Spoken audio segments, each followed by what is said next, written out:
things I'd sure like to talk about with reference to. Let me just introduce you. I don't know if don't know if you said your whole name, so our audience knows who you are. This is Mr. Kawamura, Secretary of California Department of Food and Agriculture. Just so everyone knows who we're listening to. Thank you. I apologize. I know our program for eradication is informed by what will happen with the surveys, the trapping that we do. If we see a precipitous rise in trappings, that continues then to show us that this is a pest of significant problems.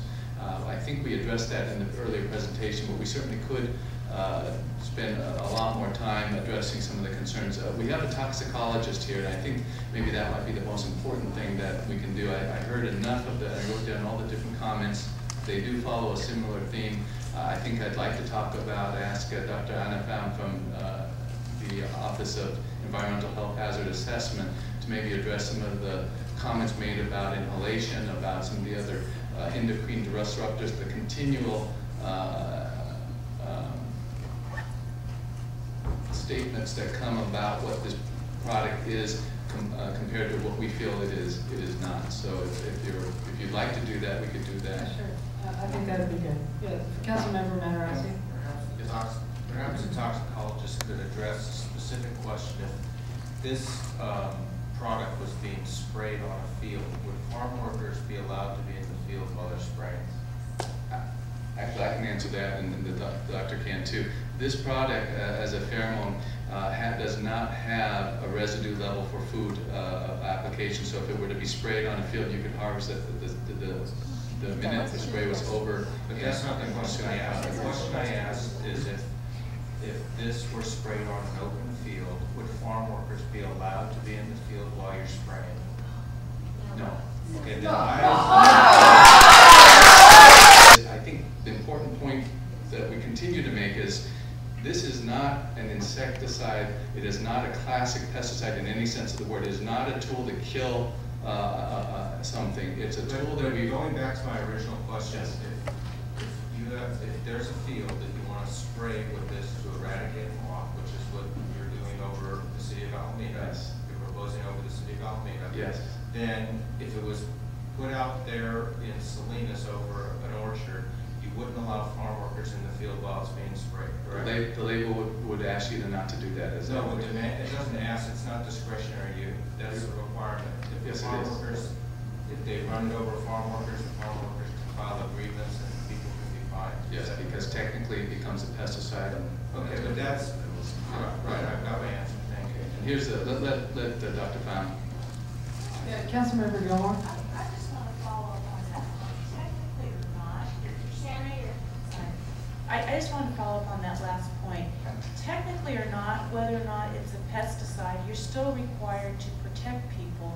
So what's, other than the fact that the farm workers can sue you, what's the difference in the effect when you're spraying over the city of Alameda and people are walking down the street, playing in parks, going to and from work, and doing normal daily activities? The only difference is that the individual citizen can't sue you, but the farm worker can. Yeah.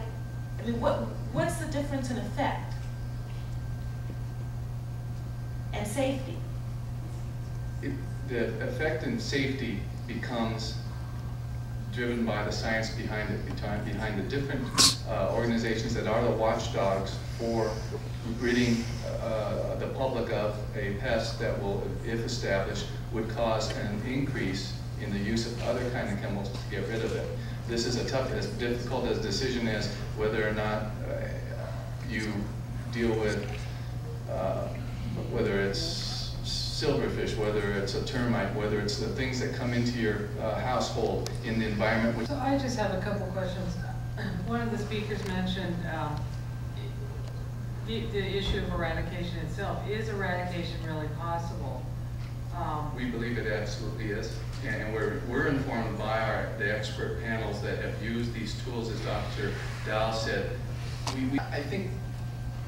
Yeah. Well, so I just like to, so, just by waiting a year, we may lose the window, and then the experts would say, you know what, because of movement and because of. But see, I think what a lot of the public is thinking is they don't believe that you can eradicate it anyway, and so that they're thinking if you take more time and really look at this, then maybe you can develop a better plan.